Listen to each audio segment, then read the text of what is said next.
मेरा नाम है सूरज सिंह कुशवाहा और आप देख रहे हैं टीचर टाउन। मेरे प्यारे दोस्तों, आज हम जो क्वेश्चन हल करने वाले हैं या हम जो पेपर हल करने वाले हैं वो पेपर हम करने वाले हैं 10 मार्च 2019 को, जो 2:30 बजे की शिफ्ट में हुआ था। उस मिडिल टीचर जो है वर्ग 2 या मिडिल टीचर का जो है हम जो CGP आई थी उसमें 30 नंबर की, उसको पूर्णतः विश्लेषित और इस तरीके से करने वाले हैं जो आपको आज तक पूरे YouTube पर किसी ने नहीं कराया होगा।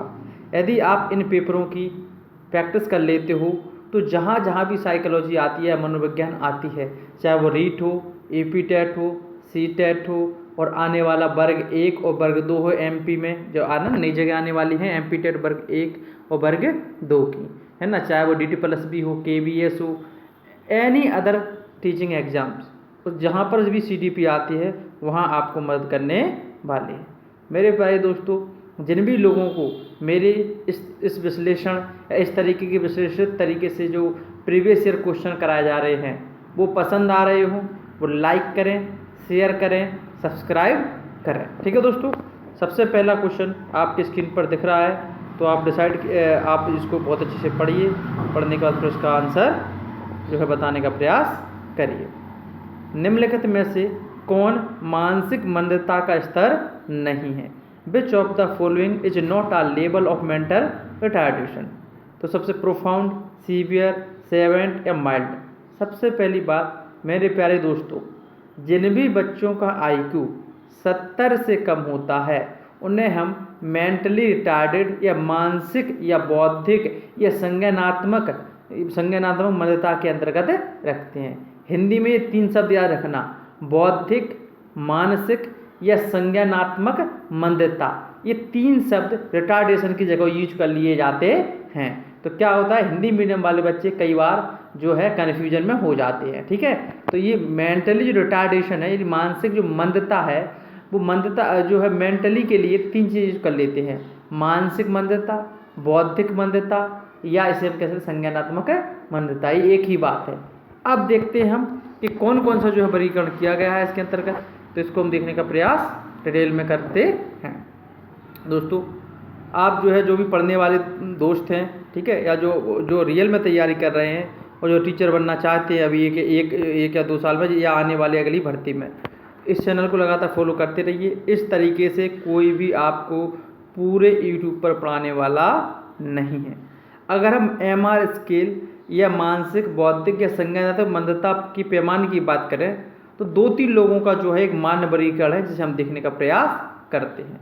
आपको मेरे प्यारे दोस्तों दिख रहा होगा टर्मन, पर लिखा APA, पर एवरेज IQ है ना, ये सब। तो टर्मन के अनुसार और APA, अब APA का फुल फॉर्म क्या है? आपको APA दिख रहा होगा कहाँ पर लिखा है, तो मैं आपको प्रयास करता हूँ कहाँ पर लिखा है APA को दर्शाने का। तो ये दिख रहा है APA, इसका फुल फॉर्म में लिख लेना अमेरिकन साइकोलॉजिकल एसोसिएशन। तो APA के अनुसार ये जो है IQ का वर्गीकरण किया गया है कि कितने IQ वाला जो मेंटली रिटार्डेड चाइल्ड है वो क्या कहलाएगा। ठीक है, और टर्मन के अनुसार आपको इधर दिख रहा होगा, ठीक है, ये टर्मन का है, ये एवरेज है। कभी कभी क्या होता है किसी का अनुसार देते हैं, थोड़ा आगे पीछे दे देते हैं तो घबरा जाते हैं बच्चे ना, तो वो घबराए नहीं इसलिए। और ये है फिर हमारा आज एजुकेशनल क्लासिफिकेशन और आवश्यकता अनुसार फिर इनको किस किस पर बांटा गया है। ठीक है दोस्तों, इन सब चीज़ों को हम देखने वाले हैं।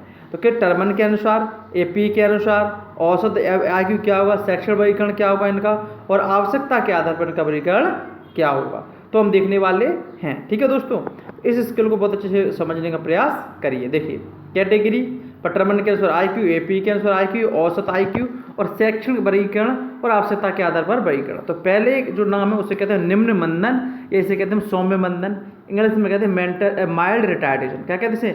माइल्ड रिटार्डेशन, निम्न या औसत मंदन, निम्न या सौम्य मंदन। अगर टर्मन के अनुसार बात करें तो 55 से 69 IQ वाले बच्चे हैं उनको माइल्ड रिटार्डेड कहते हैं। यदि APA के अनुसार भी 55 से 69 और एवरेज IQ की बात करें तो 55 से जो 70 के बीच में IQ होता है वो निम्न मंदन के अंतर्गत आता है। शैक्षणिक वर्गीकरण के अंतर इन्हें हम EMR, एजुकेशनल मेंटली रिटार्डेड, बहुत ध्यान से सुनना, EMR का मतलब क्या है? एजुकेशनल मेंटली रिटार्डेड, अच्छा शिक्षणीय बौद्धिक मंदता। इसका अर्थ क्या बना? तो आवश्यकता के आधार पर वर्गीकरण देखेंगे तो कक्षा 6वीं तक हम इसको पढ़ा सकते हैं। अमूर्त अवधारणा ये समझ सकते हैं और सामाजिक समायोजन भी कर सकते हैं।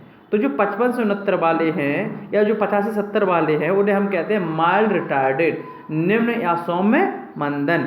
इन्हें एजुकेशनल वर्गीकरण में कहते हैं EMR, एजुकेशनल मेंटली रिटार्डेड, शिक्षणीय बौद्धिक मंदता या शिक्षणीय मानसिक मंदता। इन्हें हम कक्षा 6 तक एजुकेट कर सकते हैं। अमूर्त अवधारणाओं को समझने में ये सक्षम होते हैं और ये सामाजिक समायोजन करने में भी सक्षम होते हैं। अगला है मॉडरेट रिटार्डेशन, मध्यम मानसिक बौद्धिक या संज्ञानात्मक मंदता।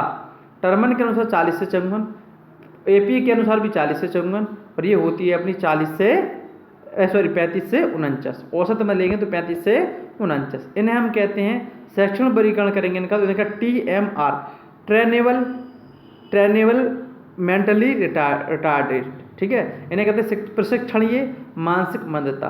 मेरे प्यारे दोस्तों, ट्रेनिंग का अर्थ क्या होता है? किसी भी वोकेशन में, किसी भी क्षेत्र में हम इन्हें ट्रेनिंग के द्वारा क्या कर सकते हैं, कोई चीज़ सिखा सकते हैं।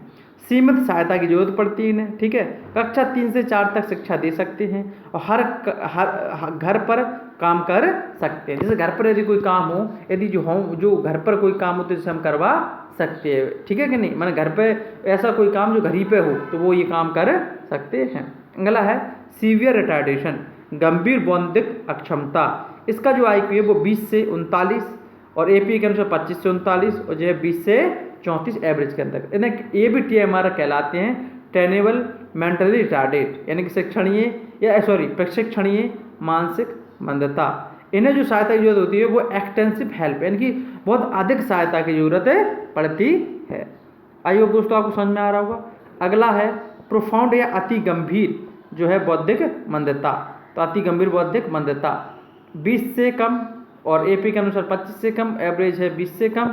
इन्हें कहते हैं CMR, कस्टोडियल जो है मेंटली रिटार्डेड, यानी कि इन्हें कहते हैं कि घर मतलब इन्हें देख रेख, हमेशा ही किसी की देख रेख में इन्हें रहना पड़ता है, तो इसलिए कहते हैं हम देख रेख जो है मानसिक मंदता। इन्हें जो है बहुत ही व्यापक मदद यानी कि परवेशिव हेल्प की जरूरत होती है। आई होप दोस्तों कई बार पूछा गया है कि किन को हम माने प्रशिक्षण दे सकते हैं, किन को हम एजुकेशन दे सकते हैं, ये कई बार आया है। कौन कौन सी कैटेगरी TMR में आती हैं? तो आपने देखा 40 से लेकर या आपने देखा होगा 20 से लेकर जो 50 तक या जो 54 तक जो कैटेगरी है उसे हम TMR के अंतर्गत रखते हैं, ठीक है। क्योंकि यहाँ पे दिख रहा होगा आपको, क्योंकि मॉडरेट और सीवियर, तो मॉडरेट और सीवियर को हम ट्रेन कर सकते हैं, जबकि जो माइल्ड है उसको हम एजुकेटिव कर सकते हैं। प्रोफाउंड है इसको हम कस्टोडियल मतलब कस्टडी में रखना पड़ेगा, तभी ये जो है अपना जीवन व्यतीत कर पाते हैं। आई होप दोस्तों आपको जो मेंटल स्किल हैं तीनों चारों समझ में आ चुकी होगी। आपसे अपेक्षा की जाती है कि आप इसको अपनी कॉपी पर नोट डाउन कीजिए और इसको बिल्कुल याद कर लीजिए। ये बिल्कुल मेमोरेबल है, आप किसी भी कोचिंग पर जाओगे तब भी आपको इतना अच्छा मटेरियल नहीं मिलेगा और तब भी आपको याद ही करना पड़ेगा। इसमें कोई कंसेप्ट नहीं है, ये आपको डायरेक्ट याद रखना है। तो आप एक कॉपी पर उतारिए, इसको स्क्रीनशॉट लीजिए या कॉपी पर लिखिए और इसको लगातार याद करते रहिए, ठीक है। तो पहला क्वेश्चन आई होप दोस्तों आपको एक चीज़ समझ में आ गई होगी। अब हम क्वेश्चन पे आते हैं और क्वेश्चन में समझने का प्रयास करते हैं कि क्वेश्चन क्या कह रहा है अपना, ठीक है। तो देखिए दोस्त, इसमें लिखा है कि कौन सा जो है मानसिक मंदता का स्तर नहीं। देखिए प्रोफाउंड देख लिया हमने, ठीक है, सीवियर भी देख लिया और माइल्ड देख लिया। तो माइल्ड देख ही लिया, पहले ही था माइल्ड, ठीक है। माइल्ड, मॉडरेट, सीवियर और प्रोफाउंड, तो ये चार तो मेंटल रिटार्डेड की कैटेगरी हैं। लेकिन जो सावंत है, जो विद्वान है, वो इसी कैटेगरी में नहीं आता है, ठीक है दोस्तों। तो ऑप्शन बना अपना थर्ड, सावंत। क्या बना? सावंत, ठीक है। तो ऑप्शन नंबर क्या बना? थर्ड बन गया। तो इसको हम क्या कहते हैं? सावंत, ठीक है दोस्तों। अब आगे चलते हैं दूसरे क्वेश्चन नंबर 2। आपको क्वेश्चन नंबर 2 अपनी स्क्रीन पर दिखाई दे रहा होगा, ठीक है। तो आप क्वेश्चन नंबर 2 को पढ़ने का प्रयास करें। चलिए, which of the following is least true about the process of growth. निम्नलिखित में से कौन सा वृद्धि की प्रक्रिया के बारे में सबसे कम सत्य है, ठीक है। तो सबसे पहली बात, आपको वृद्धि और विकास यदि आपको समझ में आता है तभी आप इस चीज़ को समझ पाएंगे। तो मेरे प्यारे दोस्तों, वृद्धि और विकास में हम अंतर देखने का प्रयास कर रहे हैं, ठीक है। क्या कर रहे हैं? वृद्धि और विकास में हम क्या कर रहे हैं? अंतर जो है देखने का प्रयास कर रहे हैं। देखिए, ग्रोथ जिसे हम वृद्धि या वृद्धि कहते हैं, डेवलपमेंट और या जिसे हम विकास कहते हैं। जो ग्रोथ होती है वो पहला पॉइंट है शारीरिक पक्ष में वृद्धि। जब किसी भी व्यक्ति के शारीरिक पक्ष में वृद्धि होती है तो हम उसको भी वृद्धि कहते हैं या ग्रोथ कहते हैं। और संपूर्णता के साथ कुल परिवर्तन, हमारे शरीर में जो जितने भी कुल परिवर्तन हो रहे हो, चाहे वो शारीरिक हो, मानसिक हो, मनोवैज्ञानिक हो, जो XYZ जितनी भी ग्रोथ हो रही है, जितनी भी डेवलपमेंट हो रहा है, जितने भी परिवर्तन हो रहा है, जो भी एक्सचेंज हो रहा है, चाहे वो सकारात्मक हो चाहे नकारात्मक, वो सारे ही डेवलपमेंट के अंतर्गत आता है। वृद्धि विकास का एक पक्ष होती है। रियल बात यह है मेरे प्यारे दोस्तों कि जो विकास है एक बड़ा टर्म है और विकास के अंतर्गत ही क्या आती है, वृद्धि या ग्रोथ आती है। तो इसी को उन्होंने कहा कि वृद्धि विकास के अंतर्गत आती है, वृद्धि विकास का हिस्सा होती है। ठीक है। तीसरा, वृद्धि मात्रात्मक होती है, अर्थात इसे मात्रा के रूप में बता सकते हैं। ठीक है। लेकिन जो विकास होता है वो मात्रात्मक में गुणात्मक दोनों ही होता है। क्यों? क्योंकि इसमें वृद्धि भी तो आती है विकास में। तो जब विकास के अंतर्गत वृद्धि भी आई तो मात्रात्मक भी और गुणात्मक भी है। ठीक है दोस्तों। वृद्धि संरचनात्मक होती है, स्ट्रक्चरल होती है, यानी कि ये हमारे स्ट्रक्चर यानी कि संरचना से जुड़ा हुआ है, यानी कि आपके सारे संरचना में कोई ना कोई परिवर्तन आता है। विकास फंक्शनल माने कार्यात्मक होता है, सभी संरचनात्मक पहलुओं को सम्मिलित करता है। तो विकास क्या होता है कि सभी प्रकार के जितने भी संरचनात्मक पहलू हैं शरीर के, वो सभी जुड़कर क्या काम करते हैं, ठीक है, वो महत्वपूर्ण यानी कि फंक्शनल मतलब कार्यात्मकता पर फोकस करता है विकास। ठीक है। जैसे मान के चलो पहले आपकी जो आई थी उसमें इतना अच्छा मतलब उसका इतना अच्छा विकास नहीं था कि आपको साफ दिखाई दे। अब धीरे धीरे जैसे मान के चलो जो बच्चा है वो बड़ा होता है तो उसको साफ दिखाई देने लगता है, अर्थात उसमें क्वालिटी में परिवर्तन आया ना। तो ये क्या है, तो ये यही है कि ये फंक्शन माने कार्य में परिवर्तन आया, उसके कार्य में चेंजेस आया है। पांचवा पॉइंट, इसका मापन मूल्यांकन किया जा सकता है। किसका? वृद्धि का। तो वृद्धि का मापन या मूल्यांकन किया जा सकता है, लेकिन जो डेवलपमेंट है उसका केवल आकलन कर सकते हैं। हम क्या कर सकते हैं? असेसमेंट या आकलन कर सकते हैं। छठवां पॉइंट, तो वृद्धि कोशिकीय या सेल्यूलर होती है, जबकि जो विकास होता है वो एक व्यवस्थापन प्रक्रिया ऑर्गेनाइजेशन प्रोसेस है। तो इसमें क्या होता है, वृद्धि में क्या होती है, एक कोश का होती है उसमें वृद्धि होती है, तो ठीक है, तो सेल्यूलर होती है नहीं कोशिकीय होती है। और जबकि जो विकास होता है उसमें ऑर्गेनाइजेशन होता है, अलग अलग कोशिकाएं, अलग अलग ऊतक, ठीक है, अलग अलग चीज़ें आपस में मिलकर अलग अलग कार्यों को करते हैं और इनके जो है समय के अनुसार अलग अलग परिवर्तन आते हैं। तो जो क्या है, डेवलपमेंटल ऑर्गेनाइजेशन प्रोसेस है। परिपक्वता आने पर वृद्धि रुक जाती है। मेरे प्यारे दोस्तों, जैसे ही मैच्योरिटी आती है, सातवां पॉइंट देख रहे होगे आप स्क्रीन पर, तो जैसे ही आपके अंदर परिपक्वता आती है वृद्धि रुक जाती है। लेकिन जो विकास है वो जीवन पर्यंत लाइफ लॉन्ग चलने वाली प्रोसेस है या जीवन पर्यंत चलने वाली प्रक्रिया है। क्या? विकास। इसमें केवल शारीरिक पक्ष शामिल होता है, किसमें? वृद्धि में, जबकि इसमें सभी पक्ष शारीरिक, मानसिक, सामाजिक, नैतिक, ठीक है, भाषाई, सारे पक्ष इसमें शामिल होते हैं विकास में। ठीक है। आइए दोस्तों, आपने अंतर समझ लिया होगा। अब हम प्रयास करेंगे जो हमने क्वेश्चन देखा था उसको जो है एक लॉजिकल तरीके से फाइंड आउट या आंसर करने का प्रयास कर रहे हैं। ठीक है। निम्नलिखित में से कौन सा वृद्धि की प्रक्रिया के बारे में सबसे कम सत्य है? पहला, यह व्यक्ति की मात्रात्मक विशेषताओं में परिवर्तन को प्रदर्शित करता है। बिल्कुल सही है। It represent change in persons quantifiable characteristics. तो बिल्कुल सही है, ये मात्रात्मक परिवर्तन को प्रदर्शित करता है। अभी बताया ना कि वृद्धि क्या होती है, मात्रात्मक होती है, इसलिए इसकी हम क्या करते हैं, मापन या मूल्यांकन कर सकते हैं। यह विकास के पक्षों के लिए आवश्यक, बिल्कुल ही सही बात है, यह विकास के पक्षों के लिए क्या है, आवश्यक है। ठीक है, क्योंकि ये विकास का भाग है, तो एक विकास का एस्पेक्ट ही तो है। तो ये अगर इसमें कोई विकास, इसमें यदि वृद्धि हो रही तो इसका अर्थ विकास भी तो हो रहा है। ठीक है।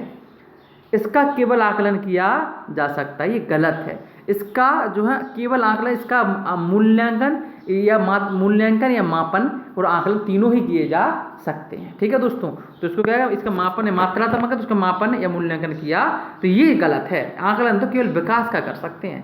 ठीक है। तो ये विकास का थर्ड जो पॉइंट है इसमें, वो किसका उन्होंने पक्ष लिख दिया, तो ये इन्होंने किसका लिख दिया, ये थर्ड पॉइंट है, इसका केवल आकलन किया जाए, ये विकास का आया। अभी देख के आया ना, यह एक सतत प्रक्रिया नहीं, बिल्कुल सही है, क्योंकि परिपक्वता आने पर वृद्धि रुक जाती है, एक सतत प्रक्रिया नहीं है, ये सही कह रहे हैं। तो चौथा जो पॉइंट वो सही है, लेकिन वृद्धि के संबंध में जो सबसे कम ये सब असत्य कथन है वो है थर्ड। इसका आकलन नहीं, इसका मापन एवं क्या, इसका मापन एवं जो है मूल्यांकन किया करते हैं, ना कि हम आकलन। ठीक है, ये ध्यान रखना, आकलन करते हैं विकास का।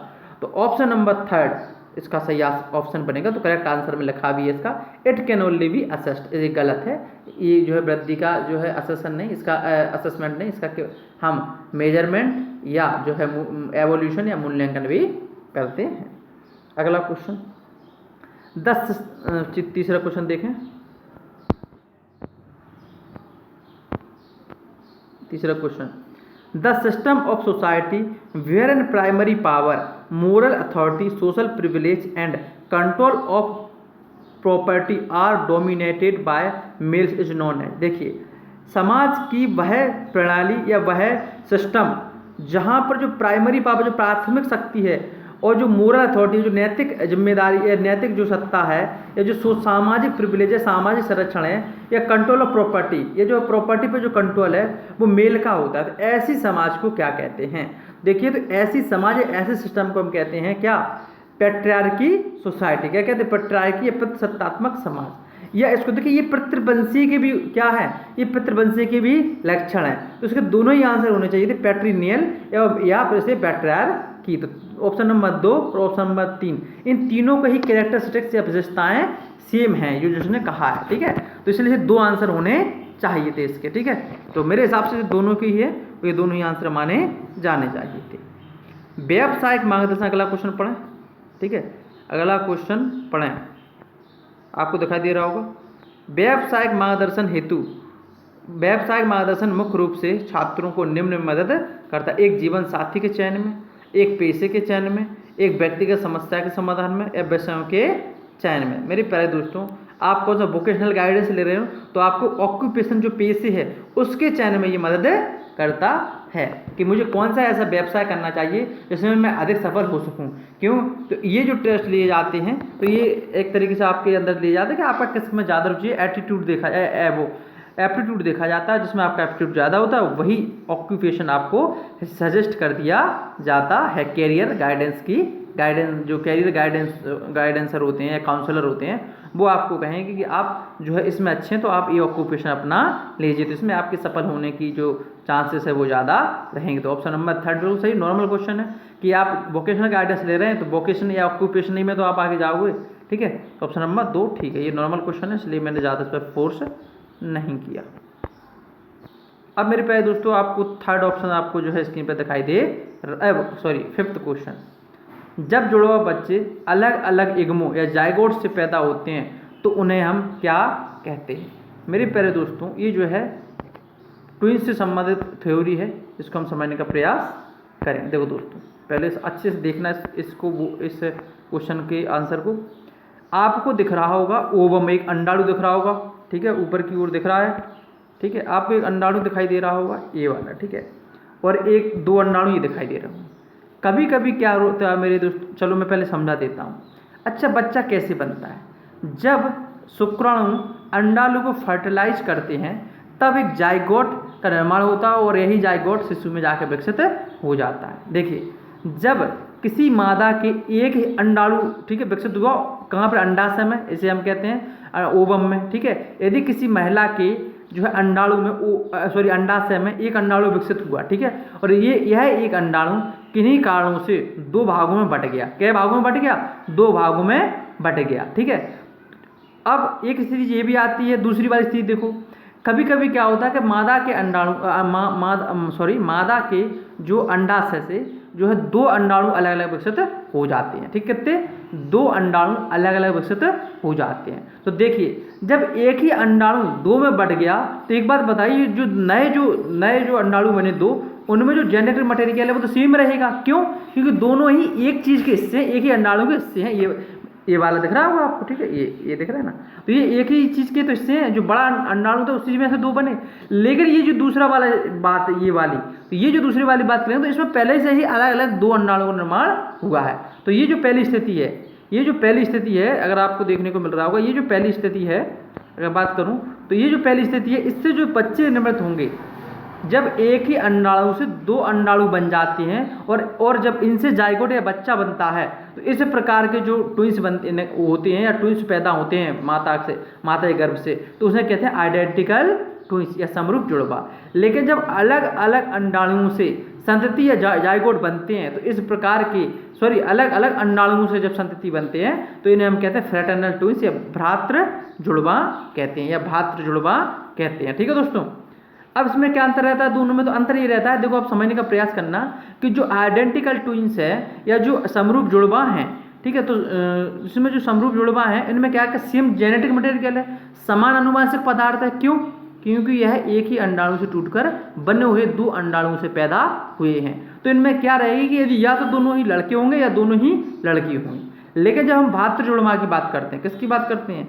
लेकिन हम भातृ जुड़वा की बात करते हैं तो यह इसमें यह रहता है कि अनुवांशिक पदार्थ अलग अलग है, तो हो सकता है कि एक लड़का हो और एक लड़की होती है, ये संभावना हो सकती है। तो ये दोनों में मूल रूप से अंतर होता है। ठीक है, तो अब हम क्वेश्चन पर देखते हैं कि क्वेश्चन क्या कह रहा है। ठीक है, तो यदि आप क्वेश्चन पढ़ेंगे तो क्वेश्चन में देखो क्या कहा कि जब जुड़वा बच्चे अलग अलग इग्मो माने अलग अलग अंडाणुओं से विकसित हो तो when twins are born from separate zygotes they are called, तो ये क्या कहलाते हैं? तो ये कहलाते हैं फ्रेटर्नल ट्विंस। अभी बताया था मैंने, क्या कहलाते हैं? फ्रेटर्नल ट्विंस कहलाते हैं। ठीक है दोस्तों, क्या कहलाते हैं? भातृ जुड़वा या फ्रेटर्नल ट्विंस कहलाते हैं। ठीक है, ये चीज समझ में आ रही बात। जब एक ही से पैदा होते जो पहली स्थिति थी उसे कहते हैं, उसे क्या कहते हैं हम? आइडेंटिकल ट्विंस कहते हैं। क्या कहते हैं? आइडेंटिकल ट्विंस कहते हैं। ठीक है, तो इसका आंसर क्या बना? चौथा, क्योंकि अलग अलग इग्मो या अलग अलग अंडाणु जाइगोट से पैदा हो रहे तो उन्हें फ्रेटर्नल ट्विंस कहते हैं। ठीक है दोस्तों, तो आइए दोस्तों आपको ये समझ में आ गई होगी बात। Option number 5। ऑप्शन नंबर 6 पे आते हैं। When are teacher find diversity in the classroom it is better सियाही, जब एक शिक्षक कक्षा में विविधता पाता है तो यह बेहतर है कि वह divides the class into small group, कक्षा को छोटे समूहों में विभाजित करें। ठीक है, categorize the peoples according to diversity बिल्कुल गलत है।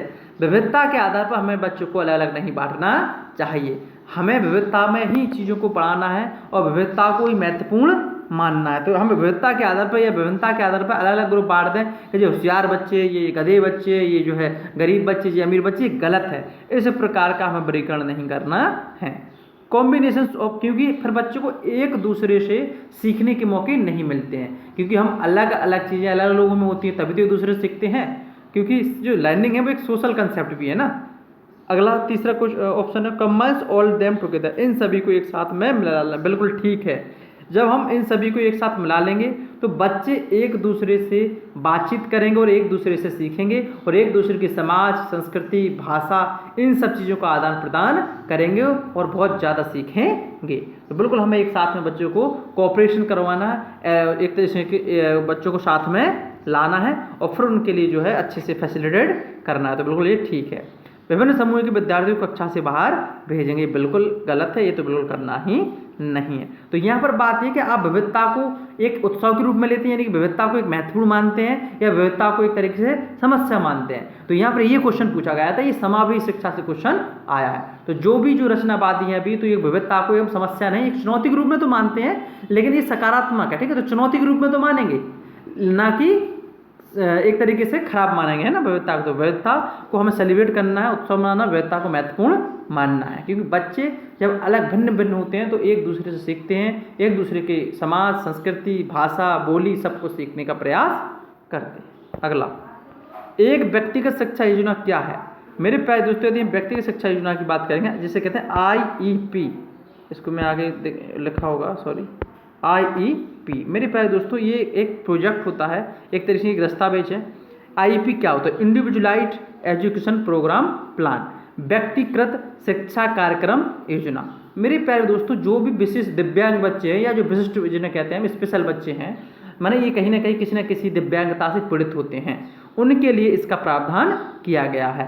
प्रत्येक बच्चे की आवश्यकताएं अलग अलग होती हैं। विशेष बच्चे की आवश्यकताओं को पूरा करने के लिए विशेष शिक्षा टीम द्वारा, देखिए इसमें क्या होता है कि कोई एक लोग, इसमें जो IEP एक प्रोग्राम होता है, इसको बनाया जाता है, IEP एक डॉक्यूमेंट बनाया जाता है, एक तरीके से एक दस्तावेज होता है। इसमें क्या होता है कि जिस बच्चे को विशिष्ट ज़रूरत होती है, आवश्यकताएं होती हैं किसी बच्चे की, उन विशिष्ट आवश्यकताओं को पूरा करने के लिए हम एक टीम बनाते हैं जिसमें माता पिता, अलग अलग शिक्षक और जो है प्रोफेशनल, अलग अलग चीज़ों सभी को शामिल करते हुए टीम बनाएंगे और लगातार उस बच्चे की आवश्यकताओं के अनुसार उसको मदद दी जाती है। ठीक है, इसका जो प्रावधान है, सबसे पहले जो एक RDA कानून है अमेरिका का, ठीक है, उसमें किया गया था वो है, और उसी को सभी देशों ने अभी जो है अपनाने का प्रयास किया है। तो एक बार फिर पढ़ लेते हैं इसको। देखो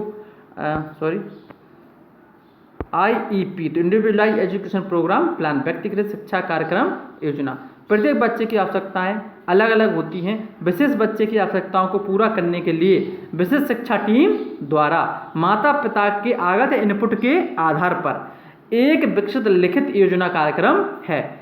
RDA कानूनों की शर्तों पर इसे विकसित किया गया है। ठीक है, RDA कौन सा कानून? तो RDA फुल फॉर्म है individuals with disabilities education act. Individuals with disabilities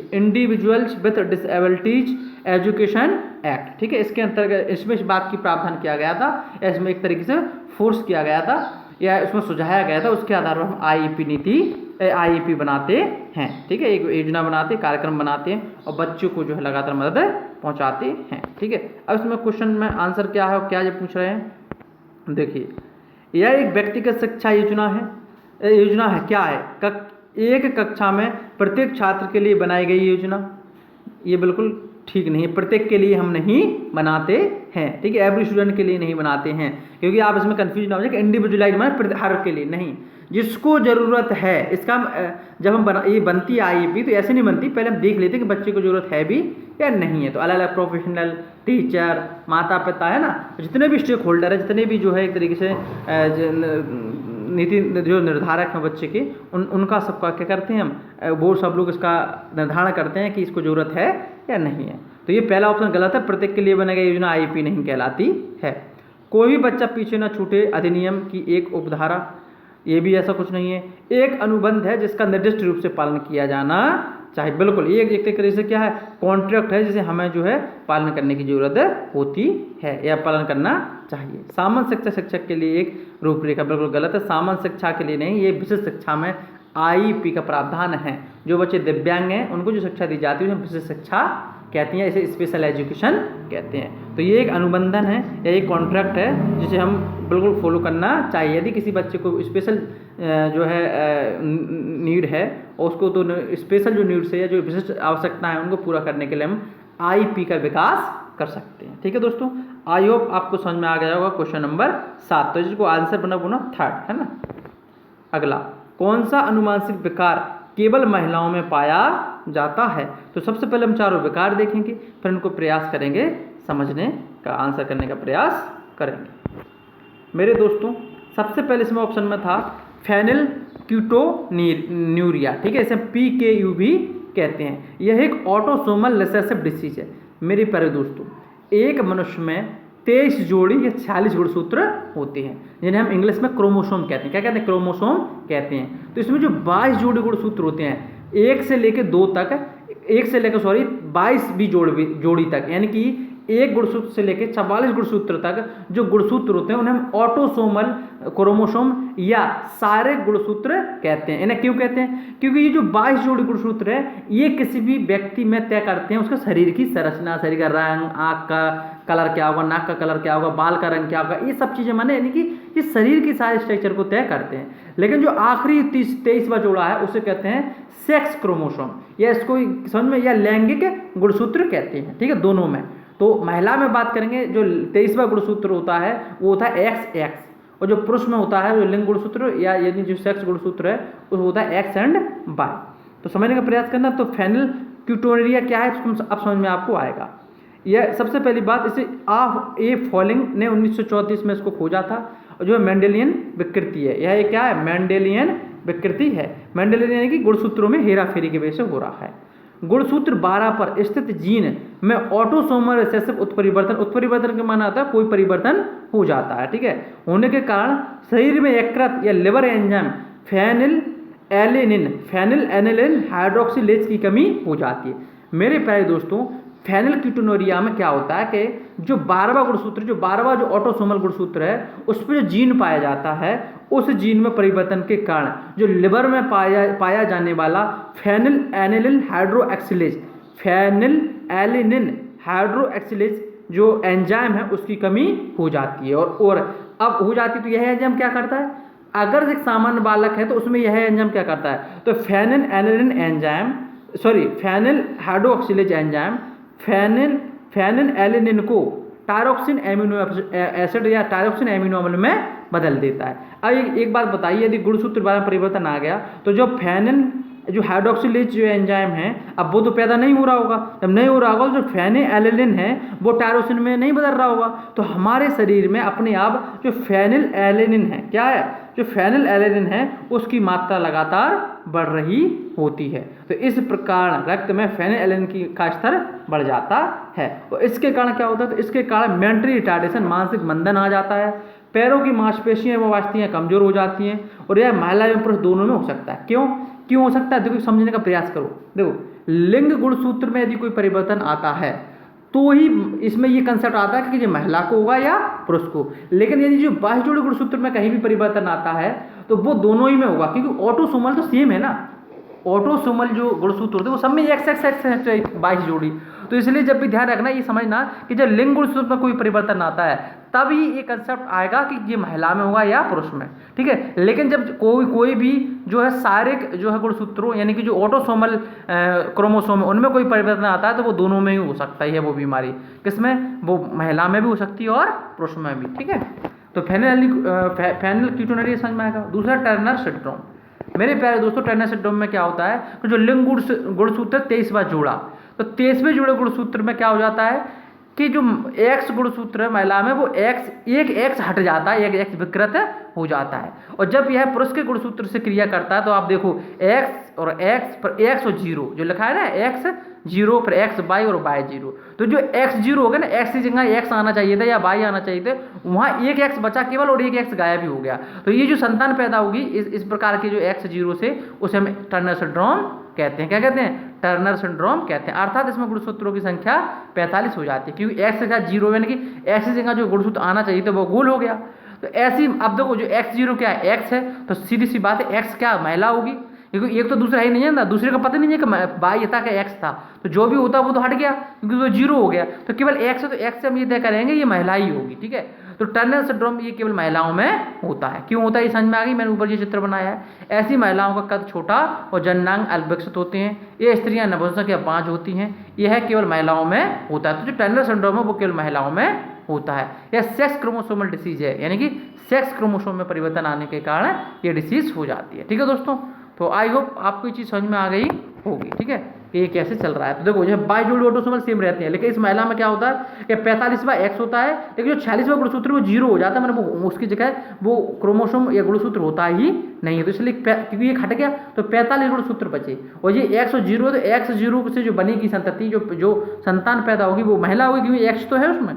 तो इस वजह से जो महिलाओं केवल और केवल टर्नर सिंड्रोम किसमें होता है, महिलाओं में होता है। यही क्वेश्चन पूछा गया था कि कौन सा रोग है जो केवल महिलाओं में होता है, तो वो होता है टर्नर सिंड्रोम, ठीक है।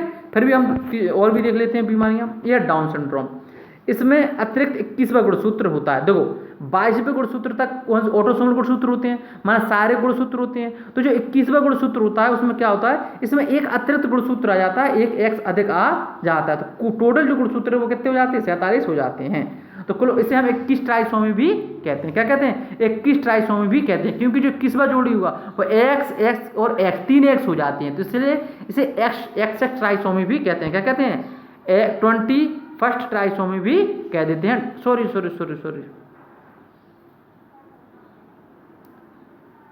मेरे प्यारे दोस्तों, इसमें कुछ गड़बड़ हुआ है, ठीक है। चलो देखते हैं क्या मैं, ठीक है। तो डाउन सिंड्रोम की बात कर रहे हैं, 21वीं ट्राइसोमी की बात नहीं करते। तो 21 ट्राइसोमी भी कहते हैं। इसमें 47 गुणसूत्र होते हैं। देखो गोलाकार चेहरा हो जाता है, छोटा कद, स्थायी रूप से खुला मुंह है, बाहर निकली हुई जीभ, छोटी उंगलियां, चौड़ी हथेली एवं गहरी रेखा, मंद बुद्धि, IQ कम, पलकें लुटी हुई और जननांग कम विकसित होती हैं, ठीक है। अब अगला देखते हैं। अब क्लाइफेल्टर सिंड्रोम, लिंग गुणसूत्र में अतिरिक्त एक्स गुणसूत्र आ जाता है। तो जो होता है एक्स एक्स बाई, यह हमेशा पुरुषों में होता है, दिख रहा होगा ना एक्स एक्स बाई, तो जो बाई ये तो क्या हो जाएगा, ये पुरुषों में होगा। लक्षण शरीर पर बाल, चेहरे पर भी बाल आ जाते हैं। पुरुष में स्तनों का विकास हो जाता है, बंद हो जाता है, यानी कि इस पुरुष में नई संतान पैदा करने की क्षमता नहीं होती है। मादा जैसी आवाज़ हो जाती है। लंबे पाद, पाद मानो हाथ और पैर लंबे हो जाते हैं। अस्थियाँ एवं मांसपेशियाँ कमजोर हो जाती हैं और जो मेंटल रिटार्डेशन मानसिक मंदता है वो आ जाती है। देखो दोस्तों, डाउन सिंड्रोम को हम पहले मंगोलिज्म में कहते थे, क्योंकि ये जो ऐसे मंगोल के लोग होते हैं तो इस बीमारी के बाद जो लक्षण आते हैं वो मंगोलों की समाज, जो मंगोल के लोग होते हैं, लेकिन इसका नाम डाउन सिंड्रोम बाद में बदल दिया गया, क्योंकि मंगोल एक देश है, वहाँ की प्रजाति है मनुष्य की, उसको हम एकदम समझ रहे बात करनी, गलत तरीके से कह रहे हैं कि मंगोलिज्म में बीमारी है, तो वो नेगेटिव इम्पैक्ट ज़्यादा था उन पर, तो इसलिए उनको हटा के मंगोलिज्म क्या डाउन सिंड्रोम नाम रख दिया गया, क्योंकि इसकी जो खोज की थी वो भी डाउन ने की, डाउन नामक वैज्ञानिक ने की थी। इससे देखो, इस बीमारी को डाउन सिंड्रोम को हम 21 ट्राइसोमी भी कहते हैं। क्या कहते हैं? 21 ट्राइसोमी भी कहते हैं। 21 ट्राइसोमी, ठीक है, ये रीट में आता ट्राइसोमी है ना, तो इसको क्या कहेंगे? 21वीं ट्राइसोमी कहते हैं। ठीक है दोस्तों, तो क्यों कहते हैं देखो मैं समझा देता हूँ कि इसमें होता क्या है रियलिटी में। इसमें रियलिटी में होता है 1x और 1x, तो ये कितने हो गए? 3x, कितने हो गए? 3x, तो ये क्या होगा? 21 ट्राइसोमी भी इसे कहते हैं, क्योंकि 21वां गुणसूत्र है। ये कितने बार है? 21वां गुणसूत्र है, ठीक है, 21 गुणसूत्र है। ये बताओ, जब 21 गुणसूत्र है, 21वां गुणसूत्र है और एक अतिरिक्त एक्स आ गया तो 3x होगा, तो इसलिए 21 ट्राइसोमी भी इसको कहते हैं डाउन सिंड्रोम के या मंगोलिज्म को। ठीक है, इसकी जो खोज वो किसने की थी? डाउन ने की थी, इसलिए इसका नाम डाउन रखा गया। इसको ये मंगोलिज्म के नाम से जानते हैं। आयो दोस्तों, आपने देखा। अब तो क्वेश्चन क्या बन सकता है अगली बार कहेंगे वो ऐसी बीमारी का नाम बताइए जो केवल पुरुषों में होता है, तो वो उसे कहते हैं क्लाइनफेल्टर सिंड्रोम। क्या कहते हैं उसको? Klinefelter syndrome. क्यों कहते हैं? क्योंकि लिंग गुणसूत्र में इसमें एक्स एक्स बाई हो जाता है, इसलिए ये केवल पुरुषों में होता है, क्योंकि ये पुरुष बन गया ना, एक्स और बाई क्या है? पुरुष, एक एक्स अतिरिक्त आ गया, इसलिए इसे हम क्या कहेंगे? पुरुष ही रहेगा ये, तो ये पुरुष में होने वाली बीमारी है। जबकि एक्स जीरो से बनती है क्या? एक्स जीरो से बनता है हमारा टर्नर सिंड्रोम, तो टर्नर सिंड्रोम हमेशा महिलाओं में होता है। लेकिन जबकि जो हमने और दो सिंड्रोम पढ़े, डाउन सिंड्रोम और इसको पहला जो पढ़ा था हमने क्या? फेनिलकीटोनूरिया, ये दोनों में हो सकते हैं, महिला और पुरुष में। आइए दोस्तों, आपको चारों बीमारी समझ में आ गई होगी। आपसे आशा की जाती है कि अब आप आंसर अच्छे से कर पाओगे। मेरे प्यारे दोस्तों, यदि आपको वीडियो पसंद आया तो लाइक करें, शेयर करें और सब्सक्राइब करें। इतना विश्लेषित तरीके से कोई आपको समझाने वाला है नहीं। तो देखो, फेनिलकीटोनूरिया, तो क्या होता है इसमें? जो 12वां ऑटोसोमल या जो शारीरिक गुण है उसमें परिवर्तन आ जाता है। ठीक है, टर्नर सिंड्रोम में क्या होता है? तो एक्स और जीरो, तो यही तो केवल महिलाओं में होता है कि महिलाओं में एक एक्स जो है एक गुणसूत्र एक्स वाला है जो हट जाता है, इसकी वजह से डाउन सिंड्रोम। और डाउन सिंड्रोम क्या होता है? तो 21वें गुणसूत्र में एक अतिरिक्त एक्स गुणसूत्र आ जाता है। ठीक है, सॉरी दोस्तों। और क्लाइनफेल्टर सिंड्रोम, तो क्लाइनफेल्टर सिंड्रोम क्या होता है? तो क्लाइनफेल्टर जो फेल्टर सिंड्रोम है, फेल्टर जो सिंड्रोम है उसमें क्या होता है? तो अभी पढ़ के आए, तो ये सब चीज़ें आपको देखनी पड़ेंगी। तो टर्नर सिंड्रोम वो केवल महिला में होता है। क्लाइनफेल्टर सिंड्रोम होता है एक्स एक्स बाई, यानी कि इसमें केवल जो पुरुषों में होता है। क्लाइनफेल्टर में केवल पुरुषों में होता है और टर्नर सिंड्रोम केवल महिला में होता है। जबकि जो फेनिलकीटोनूरिया डाउन सिंड्रोम है, ये दोनों ही ऑटोसोमल डिसीज हैं, तो ऑटोसोमल डिसीज के जो गुणसूत्र वो तो सेम होते हैं, तो ये महिला और पुरुष दोनों में हो सकते हैं। ऑप्शन मिल गया आपको टर्नर सिंड्रोम, आप देख लेना, समझ लेना बात। सामाजिकरण को सफल बनाने के लिए माता पिता के लिए यह आवश्यक है कि वे शिशु के जीवन में डैश को जल्द से जल्द स्थापित करें। नियम, रूटीन, रिपोर्ट या रेस्ट्रिक्शंस, तो प्रतिबंध बिल्कुल नहीं, नियम बिल्कुल, तो क्या? रूटीन। यदि हम बच्चे की जो है दिनचर्या या रूटीन हम सेट कर दें लाइफ में, तो वो अच्छी तरीके से सेल्फ डिसिप्लिन होने की ज़्यादा संभावना रहती है। सामाजिकरण का एक पक्ष होता है कि हम रूटीन बच्चे को जो है दे दें।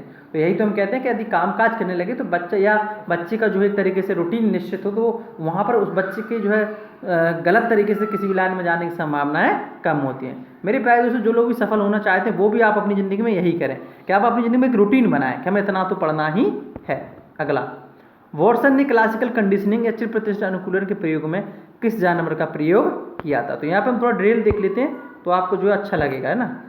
तो हम यदि ड्रिल देखने के प्रयास करेंगे तो आप यहाँ देखो, थॉर्नडाइक का जो प्रयोग था, जो एक्सपेरिमेंट प्रयोग था, उसका नाम था बिल्ली। तो थॉर्नडाइक ने बिल्ली पर प्रयोग किया था और जो प्रयत्न एवं त्रुटि का सिद्धांत दिया था। BF स्किनर ने जो पुनर्वलन का सिद्धांत दिया था वो कबूतर एवं चूहों पर प्रयोग करके दिया था।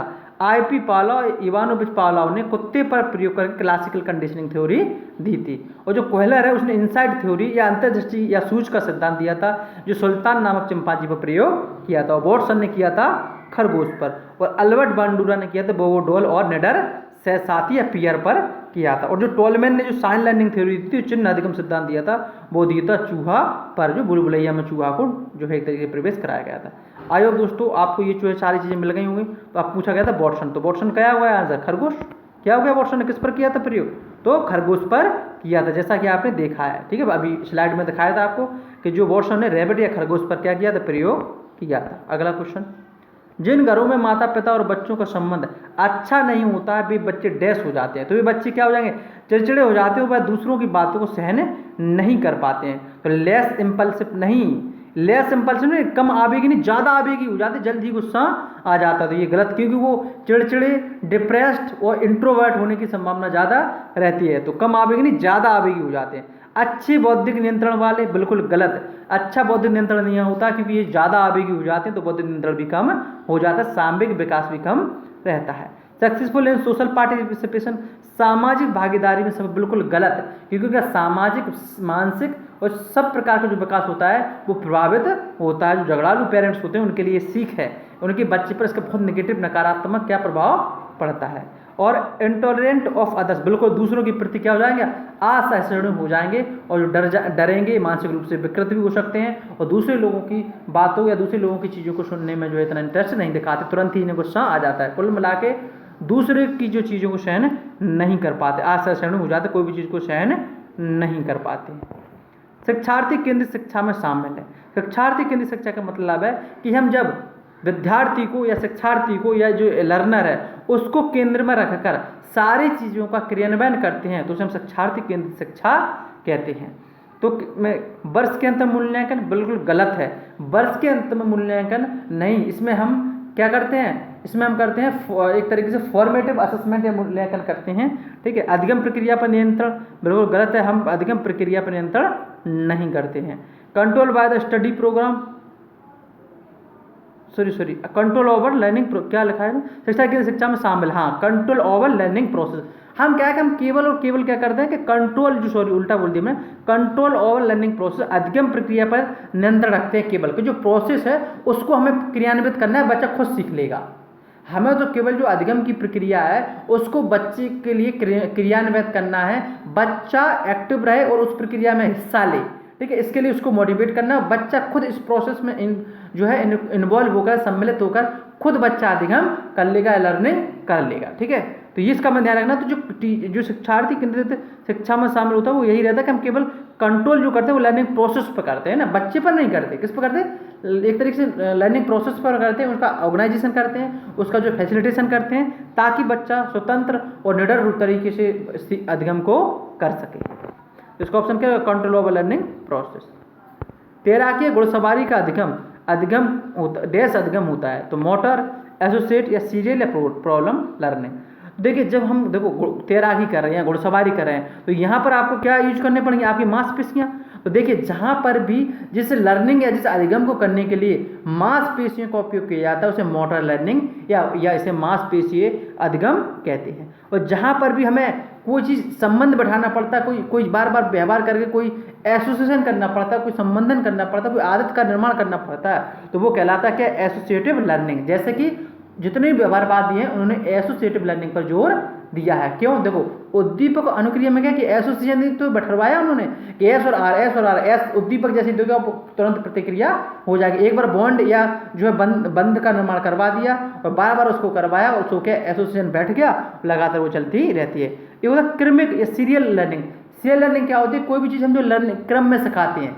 जो सीरियल लर्निंग की बात की वो रॉबर्ट गैनी ने की है। तो रॉबर्ट गैनी का जो लर्निंग हम वो पढ़ेंगे, स्टेप थ्योरी पढ़ेंगे, तब हम वहाँ पे मैं दर्शाऊंगा। तो सीरियल लर्निंग का अर्थ क्या होता है कि हम कोई भी अध्ययन को जब क्रम में सिखाते हैं, इसके बाद ए, इसके बाद ए, इसके बाद ए, तो जब सीरियल लर्निंग कहते हैं। और प्रॉब्लम लर्निंग क्या है? समस्या समाधान विधि जो जॉन डीवी ने दी है। तो जॉन डीवी की जो समस्या समाधान विधि है, यानी कि हम कोई समस्या देते हैं, बच्चे समस्या समाधान करके ही सीखता है, तो करता है और तब सीखता है, तो उस प्रकार की लर्निंग अधिगम को हम समस्या समाधान अधिगम कहते हैं। ठीक है दोस्तों, आई होप आपको सारी चीज़ समझ में आई होंगी। तो ये देखो तैराकी घुड़सवारी में मांसपेशी की जरूरत होती है, तो क्या मोटर लर्निंग है, जो वो मोटर नहीं है, ये मोटर का मतलब है गत्यात्मक अधिगम। क्या है? गत्यात्मक अधिगम। ठीक है, मांसपेशियां यहाँ पे है ना।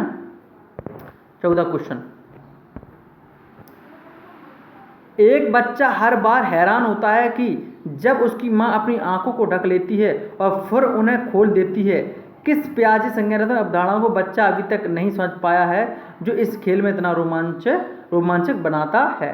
तो a baby appears surprise every time her mother cover her eye and then uncovers them. What Piagetian cognitive concept has the baby not yet understood that makes this games of exciting?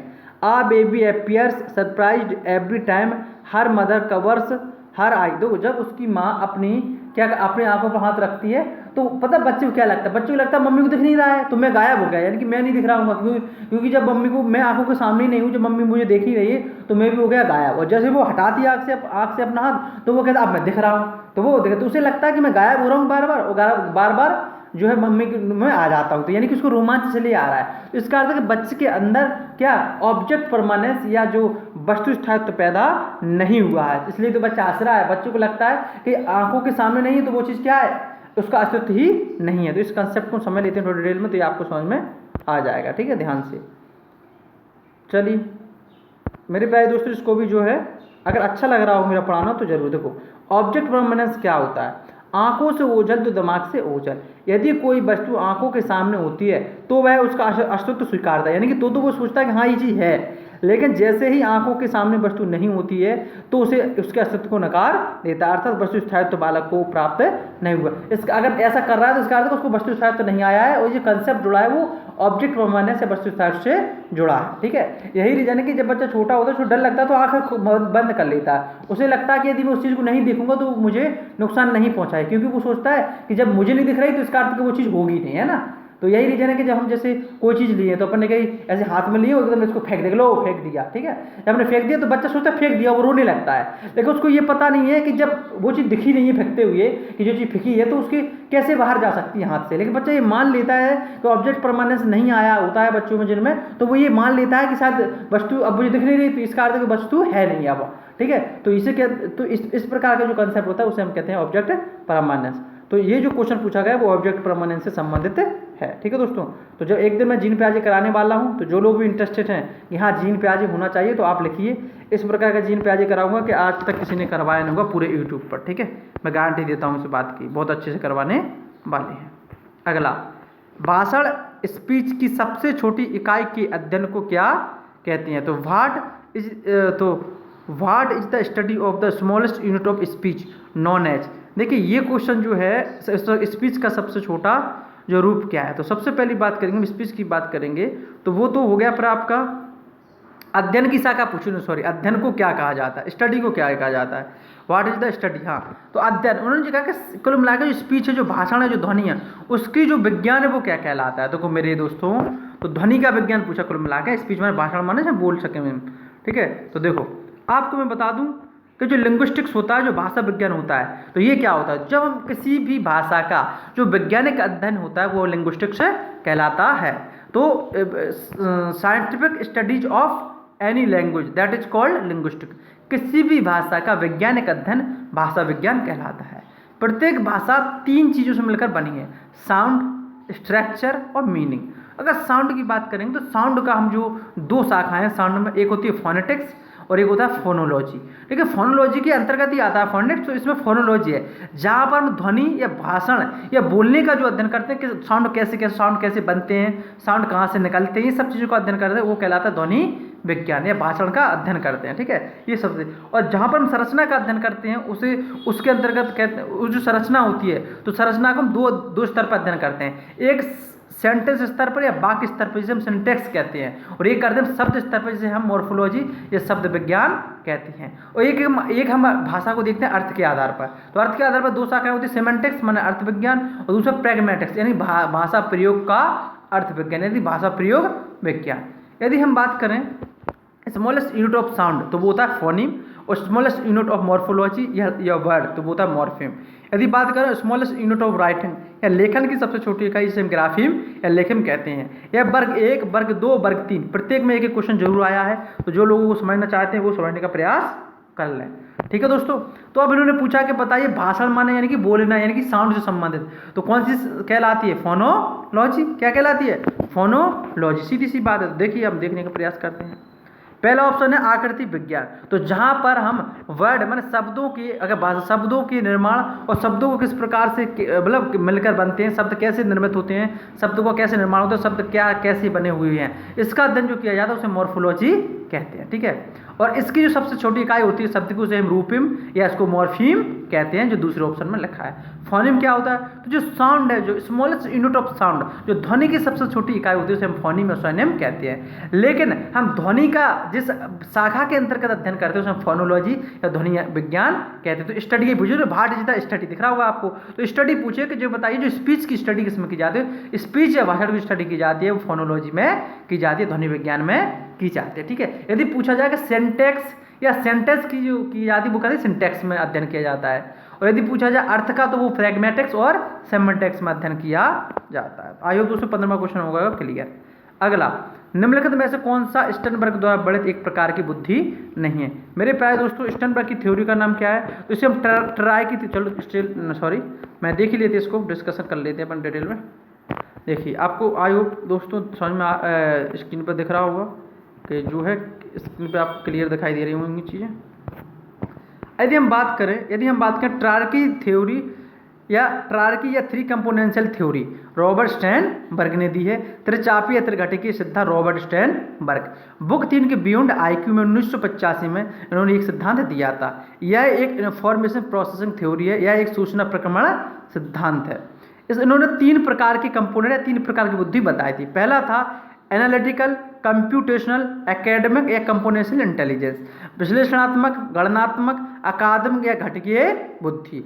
इससे जो पहला प्रकार है इसके 3 उप घटक बताए हैं। नॉलेज एक्विजिशन घटक या ज्ञान अर्जन घटक, दूसरा था मेटा या हायर ऑर्डर कंपोनेंट जिसे कहते हैं परा घटक या उच्च स्तर घटक, और तीसरा ऑप्शन है परफॉर्मेंस कंपोनेंट या प्रदर्शन घटक। और दूसरी जो इन्होंने घटक बताए थे, बुद्धि बताई थी, उसे कहते हैं creative, constructive, experiential, experimental intelligence या सृजनात्मक, निर्माणात्मक, अनुभवजन या प्रयोगात्मक बुद्धि। और तीसरा जो प्रकार बताया था या घटक बताया था बुद्धि का, उसका नाम था practical, contextual, everyday street smart intelligence, अर्थात प्रायोगिक या संदर्भित बुद्धि या दैनिक गली मोहल्ले वाली बुद्धि। इसको डिटेल में जब मैं पढ़ाऊंगा बुद्धि यूट्यूब पर, तब आपको मैं बताऊंगा। ठीक है दोस्तों, तो जो लोग भी जो है एक अच्छे एक्सपायरेंट हैं वर्ग 2 के लिए, वो सीरियस इस चीज़ को बकाया। तो आपको मालूम है एमपी में कि जब नोटिफिकेशन आएगा तब 2 महीने की पढ़ लेंगे, किसी कोचिंग पे जाके उससे हाँ पैर छू लेंगे, भैया मेरा सिलेक्शन करा दिए सर, आप ही एकमात्र ऐसे आदमी हैं जो मेरा करा सकते। अब देखिए क्या पूछा उन्होंने, क्वेश्चन हल करते हैं 16वां।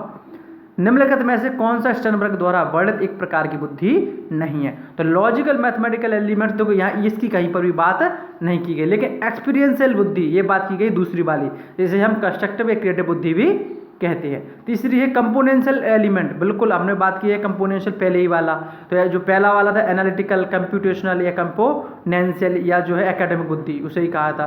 और जो कंटेक्चुअल, इसे जो तीसरी बुद्धि उसको कहा। तो दूसरा, तीसरा, चौथा ऑप्शन तो कितने प्रकार हैं इसके स्टर्नबर्ग के, लेकिन जो पहला प्रकार है उसकी बात इन्होंने नहीं की है। ठीक है, तो ऑप्शन नंबर क्या बना? पहला। ठीक है, क्या बन गया? पहला। आई होप दोस्तों समझ में आ रहा होगा एक चीज। अगला क्वेश्चन, वायगोत्स्की के विचार में आंतरिक भाषण की सबसे पहली अभिव्यक्ति डैश है। देखिए वायगोत्स्की ने कहा है कि जब बच्चा अपनी आंतरिक भाषण का प्रयोग करता है तो उसे हम क्या कहते हैं, इसको प्राइवेट स्पीच कहते हैं। क्या कहते हैं? प्राइवेट स्पीच कहते हैं, निजी भाषण कहते हैं। तो ऑप्शन नंबर 2। तो वायगोत्स्की ने कहा था कि जब बालक अपने विचारों को नियंत्रण या एक तरीके से रेगुलेट करने के लिए, यानी कि उनको नियमन, अपने विचारों का नियमन करने के लिए अपने आप से बातें करता है। तो जो अपने आप से बातें करता है तो वो इसलिए करता है क्योंकि वो अपने विचारों का नियमन या रेगुलेशन करना चाहता है। इसी को वाइगोत्स्की ने बोला था प्राइवेट स्पीच, और जीन पियाजे ने क्या बोला था, इनर स्पीच। क्या बोला था, इनर स्पीच। सोशल स्पीच बोला, ये तो सोशल स्पीच जो कंसेप्ट है वो भी वाइगोत्स्की ने दिया है, लेकिन इसको हम अभी समझने का प्रयास नहीं करेंगे। जब मैं पढ़ाऊंगा वाइगोत्स्की तभी देख लेंगे। अगला, निम्नलिखित में से कौन सा एक सामाजिक अभिप्रेरक नहीं है जो व्यवहार को संचालित करता है। सामाजिक अभिप्रेरक होता है मैं समाज से जुड़ा, जो अचीवमेंट, बिल्कुल ठीक है, अचीवमेंट तो समाज से जुड़ी है। अगर समाज इस चीज़ को उपलब्धि मानती है, यदि आप उस चीज़ को उपलब्ध कर लिया तो वही तो उपलब्धि होती है। जैसे मान के जो अपने यहाँ पर सफाई करना कोई उपलब्धि नहीं है, सफाई का काम करना कोई उपलब्धि नहीं है, लेकिन आईएएस बनना एक उपलब्धि है, जबकि काम तो दोनों ही बराबर है। तो ये जो समाज सिखाती है कि क्या महत्वपूर्ण है, क्या उपलब्धि मानी जाए, कौन उपलब्धि नहीं मानी। पावर, बिल्कुल ठीक है, किसी अब पावर क्या होता है, दूसरों को नियंत्रित करने की शक्ति ही तो पावर है, तो ये भी एक सामाजिक वो है। लेकिन इंटेलिजेंस नहीं, इंटेलिजेंस सामाजिक नहीं है, सामाजिक घटक नहीं है। इंटेलिजेंस एक इंटरनल घटक, एक मानसिक घटक है, किसी व्यक्ति की एक पर्सनल घटक है ना। एफिलिएशन, बिल्कुल ये संबंध क्या है, सामाजिक घटक है, दूसरों से समाज में तो संबंध बनाते हैं। तो जो इंटेलिजेंस है वो क्या है, वो एक पर्सनल, एक तरीके से कह सकते हैं हम एक कॉग्निटिव एस्पेक्ट है ना कि एक सोशल। तो ये ऑप्शन नंबर 3 जो है इसका आंसर हो जाएगा। ठीक है, चले आगे दोस्तों। 19 क्वेश्चन, किस अमेरिकी मनोवैज्ञानिक ने मनोवैज्ञानिक संबंधवाद विकसित किया है। यह विश्वास है कि संबंध कथित उत्तेजनाओं और उत्तेजित प्रतिक्रियाओं के बीच बनते हैं। इंग्लिश इतनी कठिन दी थी कि आपको इसका आंसर ढूंढना गलत ही है। Which American psychologist develop psychological connectionism the believe the connections are formed between perceived stimuli and emitted response. देखो दोस्तों, तो हम उद्दीपक और अनुक्रिया के बीच में किसने कनेक्शन या एक संबंधन या बंध बनाने की बात की थी, वो किसने की थी, एडवर्ड एल थॉर्नडाइक ने, जिसे हम एजुकेशन साइकोलॉजी, शिक्षा मनोविज्ञान का जनक भी मानते हैं। तो ये एसआर थ्योरी पूछी है थोड़ी घुमा के, ये किसने कनेक्शनिज्म की बात करे कोई, या बॉन्डिंग की बात करे, ठीक है, या एसोसिएशन की बात करे, तो ये इसके सबके आंसर क्या है, एडवर्ड एल थॉर्नडाइक है। ठीक है, अब बात कर आगे चलते हैं। तो ये थॉर्नडाइक का नियम ही पूछा था उन्होंने। बड़े 5 व्यक्तित्व आयामों से धारा प्रवाह बोलने, महत्वाकांक्षा प्रदर्शित करने और उच्च स्तर की बुद्धिमत्ता का प्रदर्शन करने का व्यवहार है। देखिए, सबसे पहली बात आपको ये चीज़ समझनी पड़ेगी, ये कौन सी थ्योरी है, बिग 5 फैक्टर थ्योरी कौन सी थ्योरी है। तो देखो, इसको कहते हैं ocean theory. Big 5 factor theory है ओशियन पर्सनालिटी थ्योरी, 5 बड़े कारक सिद्धांत या ओशियन व्यक्तित्व सिद्धांत। इसको जो दिया है वो दिया गोल्डबर्ग, पॉल कोस्टा एवं रॉबर्ट मैक्रे। तो आप ऐसे रखेंगे गोल्डबर्ग, कोस्टा, मैक्रे, गोल्डबर्ग, ठीक है, Costa, मैक्रे, Goldberg, Costa, मैक्रे। Ocean theory में OCEAN, ओ का अर्थ है ओपननेस, ओपननेस है अनुभवों का खुलापन, यानी कि यह जो व्यक्ति, इसमें जो ओपननेस है वो नए विचारों को स्वीकार कर सके और नए विचारों के साथ जी सके। कंसिस्टेंस है माने अंतर्विवेकशीलता या कर्तव्य निष्ठा। ई माने एक्सट्रोवर्जन, बहिर्मुखता। ए माने एग्रीवेलनेस, और जो है न्यूरोटिसिज्म माने तंत्र का तापता। इन्हीं को मापने के लिए ओशियन स्केल का जो है बनाया गया था। तो जो अंतर्विवेकशीलता है, इसी के अंतर्गत क्या करता है, ये जो है इन्होंने पूछा है। तो ये क्या पूछा है इन्होंने, कंसिस्टेंस के अंदर क्या है, तो 5 बड़े धारा प्रवाह बोले, तो क्या कर रहा है, धारा प्रवाह बोला, महत्वाकांक्षा प्रदर्शित कर रहा है और जिस तरह की बुद्धिमत्ता को प्रदर्शित भी कर रहा है। ये सब काय को लक्षण है, ये है जो किसके हैं, कॉन्शियसनेस या कर्तव्य निष्ठा या अंतर्विवेकशीलता। क्या है, इसके लिए सही हिंदी शब्द होगा अंतर्विवेकशीलता के लक्षण है। ठीक है दोस्तों, एक्सट्रोवर्जन क्या होता है, बाहरमुखी। बच्चा सामाजिक है, बच्चा बाहर जाना आना ज़्यादा पसंद करता है, बाहरी चीज़ों में, सामाजिक चीज़ों में हिस्सा लेता है, उसे हम एक्सट्रोवर्जन कहते हैं। ठीक है, न्यूरोटिसिज्म क्या होता है, जल्द ही जो है गुस्सा आ जाती है, तंत्र का तापित हो जाता है, जल्द ही जो है इसका आवेग बढ़ जाता है। तो ये एक ही ऑप्शन बचा था, वो था कॉन्शियसनेस। ठीक है दोस्तों, इसका आंसर बना कॉन्शियसनेस। वाइगोत्स्की के अनुसार डैश को छोड़कर निम्नलिखित पीढ़ी से पीढ़ी तक स्थानांतरित होती है। देखिए, वाइगोत्स्की ने जो सिद्धांत दिया था वो दिया था सोशियो कल्चर थ्योरी, सामाजिक सांस्कृतिक अधिगम सिद्धांत या कॉग्निटिव डेवलपमेंट सिद्धांत, डेवलपमेंट थ्योरी दी थी, यानी कि संज्ञानात्मक विकास का सामाजिक सांस्कृतिक सिद्धांत दिया था। इनका मानना था कि एक पीढ़ी से दूसरी पीढ़ी तक क्या धारणाएं, मूल्य और परंपराएं जाती हैं।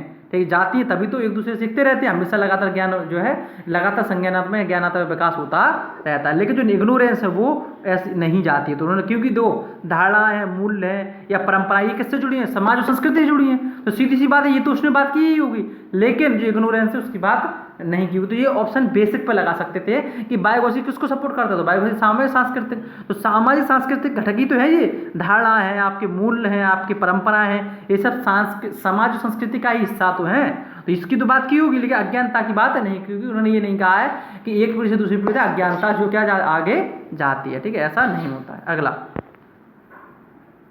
Fraternal twins are born from of, आपने मैंने अभी बताया था भातृमज क्या होते हैं, तो मैंने क्या बोला था, देखिए इसको एक बार देख लेते हैं दोबारा से, क्या कि तो आपको इसी समझ में आ जाएगी। तो देखिए बहुत डिटेल में पढ़ा रहा हूँ, टाइम लगेगा, बड़ा वीडियो बनेगा, ठीक है, लेकिन आपको जो है डरना नहीं है, आपको लड़ना है, आपको टाइम देना। देखिए मैंने कहा था जब एक ही अंडाणु, किससे? जब एक ही अंडाणु से दो अंडाणु बन जाते हैं, वो तब इस प्रकार की अंडाणु से जो बच्चे विकसित होते हैं इन्हें कहते हैं हम आइडेंटिकल ट्विंस या समरूप जुड़वा। लेकिन जब अलग अलग अंडाणुओं से जब बच्चे मतलब बनते हैं उन्हें कहते हैं फ्रेटर्नल ट्विंस या भ्रातृ जुड़वा। ठीक है, तो यही पूछा गया है उन्होंने कि अलग अलग जो है जाइगोट से या अलग अलग अंडाणु से जब बच्चे विकसित होते हैं या जो फ्रेटर्नल ट्विंस किससे विकसित होते हैं, ये तो पूछा है क्वेश्चन में। तो मेरे प्यारे दोस्तों इसको हम देखो समझने का प्रयास करते हैं। क्वेश्चन आ जाए स्क्रीन पर, आ गया। तो देखिए इन्होंने क्या पूछा है, हम समझने का प्रयास करते हैं। सॉरी दोस्तों थोड़ा टाइम लगा। देखिए ऐसे हम बात करेंगे तो देखो भातृ जुड़वा या fraternal twins are born of from, किससे होते हैं? देखो दो अंडाणुओं से, किससे? टू ओवा या टू ओवम से होते हैं, अलग अलग दो प्रकार के अणुओं से होते हैं। लेकिन एक अंडाणु से कौन होता है? Fraternal twins. जो एक ही अंडाणु से दो अंडाणु बन जाते हैं, मतलब उसमें बट जाते हैं, उससे ही बन जाते हैं दो बच्चे, तो उन्हें हम कहते हैं आइडेंटिकल ट्विंस या समरूप जुड़वा। तो इसका आंसर क्या बना? टू ओवा या दो अंडाणु से जो विकसित होते हैं उन्हें हम फ्रेटर्नल ट्विंस या भ्रातृ जुड़वा कहते हैं। 23वां क्वेश्चन, कौन सी अवधारणा ऐसा विश्वास को निरूपित करती है जो कोई विशेष क्षेत्र में वांछित परिणाम प्राप्त कर सकता है? ठीक है, तो देखिए इसे सेल्फ एफिकेसी या स्वयं प्रभावकारिता कहते हैं। जब हमें सेल्फ एफिकेसी क्या होती है? जब हमें ये पता हमारी कमजोरियां और हमारी मजबूतियां पता होते हुए भी हमें मालूम है कि हम कौन सा काम कर सकते हैं, कौन सा काम नहीं कर सकते, यानी कि हमें अपनी मजबूतियों और कमजोरियों का पता है और पता होते हुए हम किसी काम को करने की क्षमता रखते हैं, उसे हम क्या कहते हैं? सेल्फ एफिकेसी, स्वयं प्रभावकारिता कहते हैं। ठीक है, तो ये ऑप्शन बन जाएगा सेल्फ एफिकेसी। अगला, एक तकनीक के रूप में विचार मंथन या ब्रेन स्टॉर्मिंग से अधिगम की प्रक्रिया में को बेहतर बनाने में मदद मिलती है। कौन से ब्रेन स्टॉर्मिंग से अधिगम की प्रक्रिया कराएंगे तो क्या होगा? तो कौन से बेहतर बनाने में मदद, किस में बेहतर होंगे बच्चा? स्किल में होंगे, लैंग्वेज में होंगे, क्रिएटिविटी में होंगे, या क्रिटिकल थिंकिंग में होंगे, या गहन चिंतन में होंगे? तो देखिए ब्रेनस्टॉर्मिंग क्या होती है, इसके सारे कंसेप्ट आज डिटेल में देखने वाले हैं। मेरे प्यारे दोस्तों ये बड़ा वीडियो रहेगा क्योंकि मैं बहुत डिटेल में पढ़ा रहा हूँ, ये थ्योरी पढ़ा रहा हूँ ये क्वेश्चन के। ठीक है, तो मेरा मकसद ये है कि आप इस चीज़ को समझ पाओ कि किस प्रकार से हम चीज़ को समझ सकते हैं। देखो सबसे पहली बात यदि हम बात करें गलत छोड़ देना इसमें, मस्तिष्क उद्दोलन या ब्रेन स्टॉर्मिंग। तो मस्तिष्क उद्दोलन क्या होता है, ब्रेन स्टॉर्मिंग होती क्या है? ठीक है, तो यदि ब्रेन स्टॉर्मिंग की बात करेंगे तो आपको स्क्रीन पर दिखाई दे रहा होगा। अर्थ क्या होता है? मस्तिष्क उद्दोलन का सामान्य अर्थ है मस्तिष्क में वैचारिक उत्तेजना पैदा करना। ठीक है, कैसी वैचारिक उत्तेजना? स्टिमुलेट कर देना, होना, अर्थात मस्तिष्क में किसी वस्तु, व्यक्ति या प्रतिक्रिया संप्रत्य के बारे में अनगिनत तात्कालिक विचार उत्पन्न करना। यह एक सामूहिक एवं सहभागी क्रियाकलाप है। यह हमेशा समूह या कॉपरेशन में की जाती है, ग्रुप या कॉपरेशन में की जाती है। पूछा गया क्वेश्चन है, मुझे ध्यान नहीं आ रहा कैसी में, कि जो ब्रेन स्टॉर्मिंग है वो समूह में की जाती है कि अकेले? तो ज़्यादातर जो कि बच्चे अपने क्लास में करवाते हैं वो समूह में ही करवाई जाती है। यह एक सामूहिक या सहभागी क्रियाकलाप है जिसे विद्यार्थियों के छोटे छोटे समूह बनाकर प्रयोग किया जा सकता है। शिक्षण की प्रविधि के रूप में इसे एलेक्स ऑसबोर्न ने स्थापित किया। तो पूछ सकते हैं कि बताइए कि जो ब्रेन स्टॉर्मिंग मेथड है, जो प्रविधि है, यानी कि जो मेथोडोलॉजी है, वो किसने दी है? तो जो है शिक्षा के रूप में जो मेथड के रूप में दिया एलेक्स ऑसबोर्न ने। आपसे पूछ सकते हैं कि बताइए कि जो ब्रेन स्टॉर्मिंग मेथड है या जो ब्रेन स्टॉर्मिंग जो मेथड किसने दिया? तो वो दी है एलेक्स ऑसबोर्न ने दी है। वर्ग 2 में पूछ लिया गया है क्वेश्चन, जिसको ध्यान हो तो बताना। एलेक्स ऑसबोर्न ने स्थापित किया है। यह वस्तुतः यह रचनात्मक समस्या समाधान विधि है। इसका दूसरा नाम है क्रिएटिव प्रॉब्लम सॉल्विंग मेथड, रचनात्मक समस्या समाधान विधि। अब तो क्वेश्चन कैसे पूछ सकते हैं अगली बार, निम्नलिखित में से किसी हम क्रिएटिव प्रॉब्लम सॉल्विंग मेथड भी कहते हैं, तो उसे ब्रेन स्टॉर्मिंग को हम क्रिएटिव समस्या समाधान विधि भी कहते हैं, जिसको एलेक्स ऑसबोर्न ने दिया है। एलेक्स ऑसबोर्न ने अपनी रचना एप्लाइड इमेजिनेशन, तो इनकी जो एक बुक थी एप्लाइड इमेजिनेशन 1953 में प्रकाशित किया, जिसमें इन्होंने रचनात्मक समस्या समाधान विधि के बारे में बताया था। ठीक है, किसने? ऑसबोर्न ने अपनी किताब एप्लाइड इमेजिनेशन 1953 में विकसित की थी। उसमें उन्होंने जो ब्रेन स्टॉर्मिंग मेथड है या हम इसे कहते हैं क्रिएटिव प्रॉब्लम सॉल्विंग मेथड है, उसको दिया था। ऑसबोर्न के अनुसार इसका उपयोग किसी परिस्थिति विशेष या समस्या समाधान के संदर्भ में समूह के सदस्यों के विचार जानने हेतु किया जाता है। सदस्यों को समस्या से संबंधित तात्कालिक विचार अभिव्यक्ति की स्वतंत्रता होती है। मस्तिष्क उद्दोलन विशेष रूप से उच्च संज्ञानात्मक योग्यताओं हायर कॉग्निटिव एबिलिटीज के विकास एवं सृजनात्मक चिंतन के विकास में अत्यंत सहायक है। देखो इंपॉर्टेंट, हायर ऑर्डर कॉग्निटिव और सृजनात्मक चिंतन, तो क्या है? क्रिएटिविटी संबंधित है। ये क्या है? क्रिएटिविटी सृजनात्मकता से संबंधित है। यदि आप ब्रेनस्टॉर्मिंग करवाते हो बच्चों को, तो बच्चे में क्रिएटिविटी का विकास होगा, सृजनात्मकता का विकास होगा। यही ये क्वेश्चन पूछा गया है कि यदि एक छात्र एक शिक्षक ब्रेनस्टॉर्मिंग के द्वारा पढ़ा रहा है, तो उसमें किसके विकसित होने की संभावना ज़्यादा है? स्किल, लैंग्वेज, सृजनात्मक या इंटेलिजेंस, तो किसकी? क्रिएटिविटी की संभावना ज़्यादा है। अब इसको पूरा कर लेते हैं। मस्तिष्क उद्दोलन के सामान्य नियम: समूह का आकार छोटा होना चाहिए, किसी प्रकार की आलोचना निषेध रखें, माने हम आलोचना नहीं करेंगे किसी की, सबके विचारों को सुनेंगे, सबके विचारों को लिखेंगे, सबके विचारों पर विचार करेंगे। ये नहीं नहीं ये विचार तो गलत है, नहीं ये मत बोलो। जो भी बच्चे के मन में आए, जो भी पॉइंट हो, उसे सभी के विचारों को हम सुनेंगे या लिखेंगे। ठीक है, विचारों की अधिक मात्रा एवं विविधता को प्रोत्साहित करेंगे। ज़्यादा से ज़्यादा विचार क्या करें, आप जो है क्या करें, बच्चे दें, इसके लिए हम प्रोत्साहित करेंगे। प्रथम भाग में संकलित नोट्स का पुनरीक्षण किया जाए ताकि वैचारिक दोहराव से बचें। अभिव्यक्ति विचारों के नोट्स लिए जाएं। उसके अलावा सत्र को बहुत ज़्यादा संरचित ना किया जाए। अब मस्तिष्क उद्दोलन के गुण, मेरिट्स ऑफ ब्रेनस्टॉर्मिंग। मस्तिष्क उद्दोलन व्यू रचना निम्न दृष्टि से अच्छी मानी जाती है। विद्यार्थियों की सक्रिय भागीदारी, इसमें बच्चे जो भाग लेते हैं वो एक्टिव रूप से भाग लेते हैं, सक्रिय भागीदारी रहती है। समस्या समाधान योग्यता को प्रोत्साहन करना, रचनात्मकता को बढ़ावा देना, रचनात्मक चिंतन को प्रोत्साहित करना, समस्या के नवीन एवं मौलिक हल की संभावना बनी रहती है, और सामूहिक भावना एवं पारस्परिक सहयोग को बढ़ावा देना, रचनात्मक चिंतन को प्रोत्साहित करना। समझ ये हो गया, ठीक है। अब मस्तिष्क उद्दोलन की सीमाएं, मतलब कौन कौन सी लिमिटेशन है या कमियां हैं, उसको हम देखने का प्रयास करेंगे। पहला, समस्या का समाधान खोजने हेतु समूह के सभी सदस्य एक जैसी रुचि रखते हों, समान तत्परता दिखाएं। ये कई बार कठिन होता है। ये सही बात है कि सभी बच्चे उतनी तत्परता से भाग लें या उतनी तत्परता से उसमें जो है पार्टिसिपेट करें, ये जरूरी नहीं है। ये एक समस्या है इसकी, ये इसमें लिमिटेशंस है। यह एक समय साध्य कार्य है, साथ ही इसके लिए शिक्षक को इसका विशेषज्ञ होना आवश्यक होता है। इससे हमें एक निश्चित समय में किया जा सके, वो इसमें एक चुनौती बनी रहती है। अगला, समस्या समाधान हेतु आवश्यक मानसिक स्तर, ज्ञान एवं कौशलों में समूह के सदस्यों में समानता होनी चाहिए, जिसे प्राप्त करना कठिन है। क्योंकि देखो, इसके करने के लिए सभी में लगभग सभी में जो है कैसा मानसिक स्तर समान होना चाहिए, ज्ञान समान होना चाहिए, कौशलों का स्तर समान होना चाहिए, जो कि एक असंभव कार्य है क्योंकि व्यक्ति विभिन्नता है। ठीक है, तो एक चुनौती रहती है इसमें।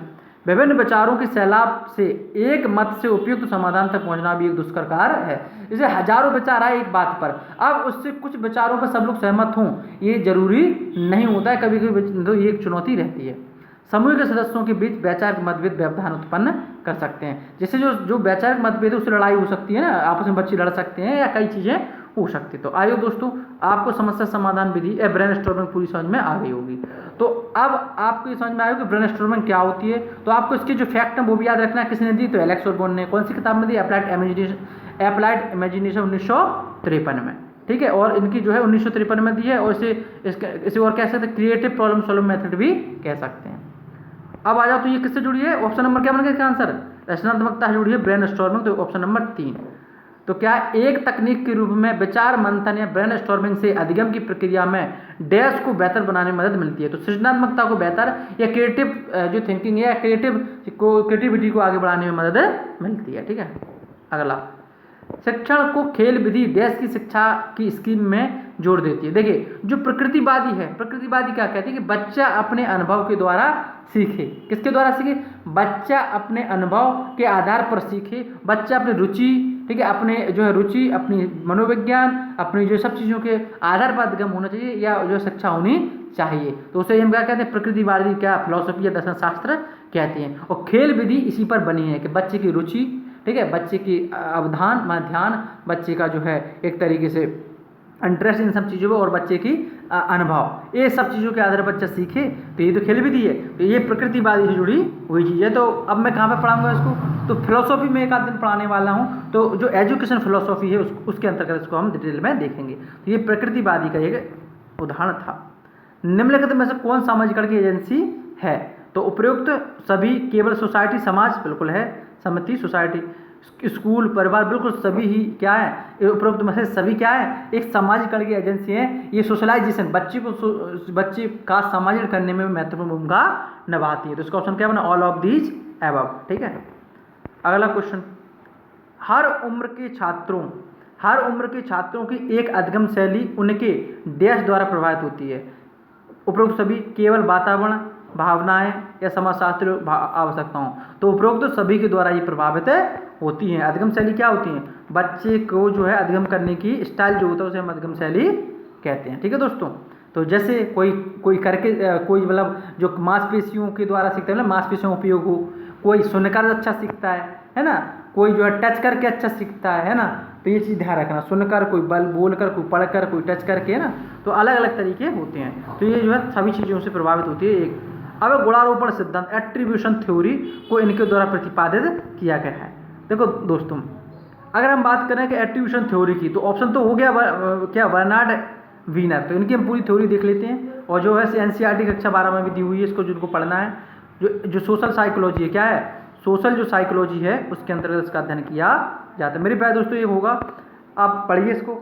Attribution theory of behaviour explanation, व्यवहार की व्याख्या का गुणारोपण सिद्धांत, बर्नार्ड वीनर की थ्योरी है। ठीक है, देखो दोस्तों, इसमें सबसे पहली बात क्या है कि हम दूसरे के व्यवहार को दूसरे को देख रहे हैं। अब हम किस प्रकार के उस व्यवहार को इंटरप्रेट करते हैं, किस प्रकार से उसकी छवि बनाते हैं अपने मन मस्तिष्क में, वो होता है गुणारोपण करना। ठीक है, तो गुणारोपण क्या होता है कि कोई व्यक्ति व्यवहार कर रहा है, ठीक है, आप उसको देख रहे हैं, अब वो व्यवहार का क्या कारण है, जब उस चीज़ को बताते हैं तो वो कहलाता है गुणारोपण, एट्रीब्यूशन कहलाता है। ठीक है, मैं बहुत अच्छे उदाहरण समझाने वाला हूँ, अभी पहले समझ लो। देखो, जिसके हम व्यवहार को या जिसके हम जो है एक तरीके से छवि का निर्माण अपने मन मस्तिष्क में जिसको देखकर छवि का निर्माण कर रहे हैं या जिसके व्यवहार को हम ऑब्जर्व कर रहे हैं, वो कहलाता है टारगेट या लक्ष्य। और जो कोई भी उसको देख रहा होता है या व्यवहार को देखता है, उसे हम कहते हैं क्या? प्रत्यक्षण करता या परसीवर। वह व्यक्ति जो छवि बनाता है या जो व्यवहार या गुणों को देखता है। तो एक व्यक्ति के गुणों को हम देख रहे हैं और दूसरा व्यक्ति देख रहा है। तो एक जिस व्यक्ति के गुणों को हम देख रहे हैं उसे कहते हैं हम क्या? टारगेट। और जो देख रहा है या जो मतलब गुणों को तय कर रहा है कि ये क्यों कर रहा है ऐसा, वो कहलाता है परसीवर या प्रत्यक्षण करता। ये चीज़ समझ में आई। पहले दो टर्म इन्होंने फिर क्या समझा? देखो, इन्होंने कहा कि देखो, बर्नार्ड वीनर ने कहा कि दो प्रकार के फैक्टर होते हैं, एक होते हैं स्टेबल फैक्टर्स और एक होता है अनस्टेबल फैक्टर्स। यानी कि होते हैं स्थायी कारक, एक होते हैं स्थायी कारक और एक होता है अस्थायी कारक। स्थायी कारक माने जो कोई भी काम हो रहा है, जो कोई भी गुण प्रदर्शित कर रहा है कोई व्यक्ति, तो उसमें हो सकता है कि उसके स्थायी कारक काम कर रहे हैं। तो स्थायी कारक कौन है? तो आपको इधर दिखाई दे रहा होगा स्थायी कारक में कि जो आपको इधर की ओर दिखाई दे रहा है ना जी, इधर ये पूरी ये दोनों इधर माने एबिलिटी और फैट, ये है स्थायी कारक। ये क्या है?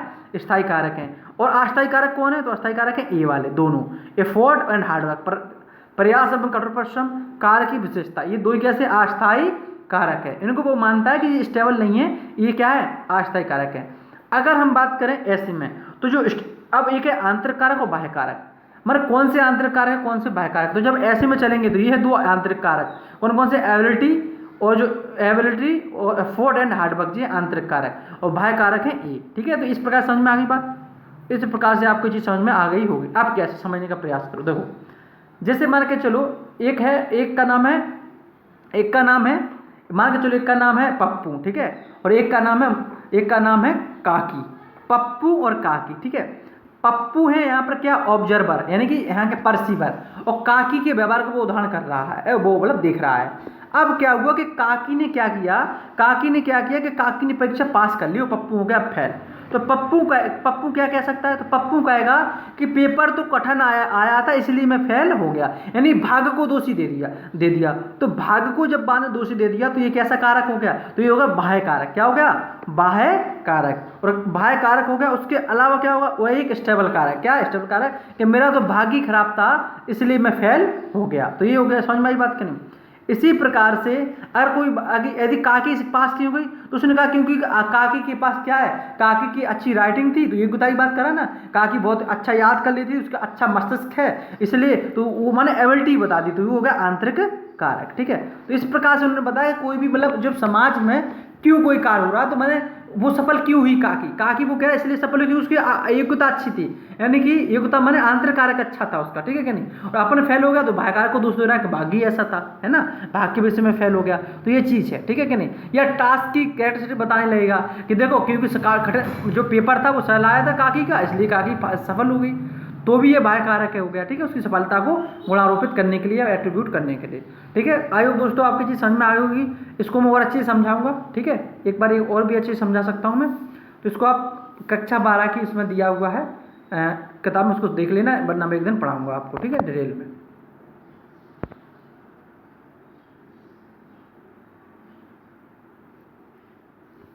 चलते हैं दोस्तों आगे। ठीक है, तो जो लोग भी देख रहे हैं उसको क्या करें, सब्सक्राइब करें चैनल को, है ना।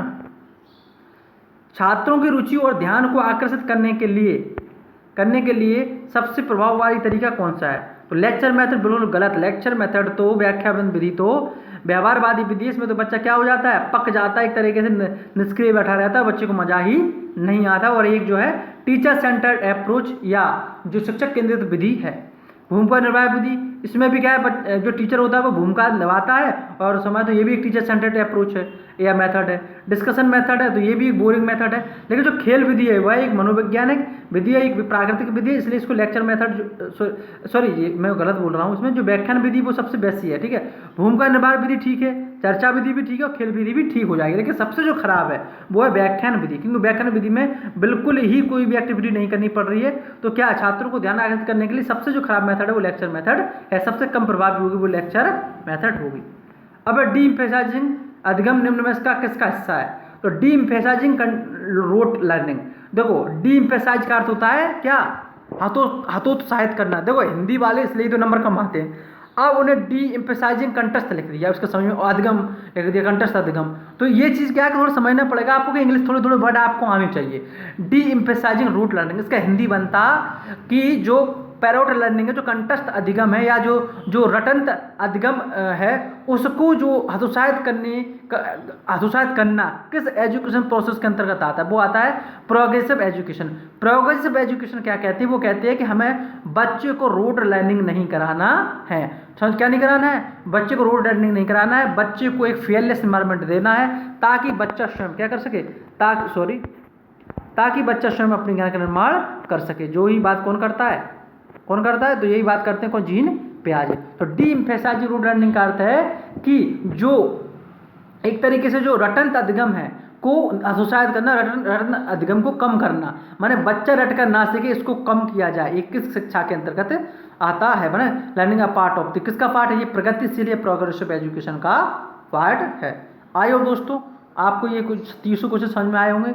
जो भी दोस्त एमपी में वर्ग 1 और वर्ग 2 के शिक्षक बनना चाहते हैं वो सीरियस रहें, हमेशा पढ़ते रहें, और चीज़ें भी कर रहे हैं। देखिए मैं ये नहीं कह रहा हूँ, कई लोग आंदोलन की बात कर रहे हैं, ये सब बात हो रही है, ठीक है, करते रहिए लेकिन साथ में पढ़ते भी रहिए। ठीक है, तो आइए दोस्तों आपसे जो अपेक्षा की जाती है कि आप मेरी इस मेहनत को क्या करेंगे, एक तरीके से अप्रिशिएट करेंगे, अपलोड करेंगे, प्रेज करेंगे। और मैं कुछ नहीं चाहता हूँ, केवल आपसे ये चाहता हूँ कि आप ज़्यादा से ज़्यादा मेरे चैनल को सब्सक्राइब करें, लाइक करें, शेयर करें और सब्सक्राइब करें। ठीक है दोस्तों, इसी तरीके से यदि आप चाहते हैं कि और वीडियो आपको चाहिए, सारी साइकोलॉजी में एकदम क्वालिटेटिव साइकोलॉजी पूरी पढ़ा दूँ फ्री में, तो आपको मेरे चैनल को ज़्यादा से ज़्यादा शेयर करना पड़ेगा और ज़्यादा से ज़्यादा शेयर सब्सक्राइब करना पड़ेगा, और तभी मैं जो है मोटिवेटेड हूँगा और कर पाऊँगा कुछ भी, आप भी जानते हो। ठीक है दोस्तों, तो आप आज इतना ही, अब मिलते हैं अगला जब पेपर करवाएं उसमें। ठीक है, जय हिंद जय भारत। ठीक है दोस्तों, तो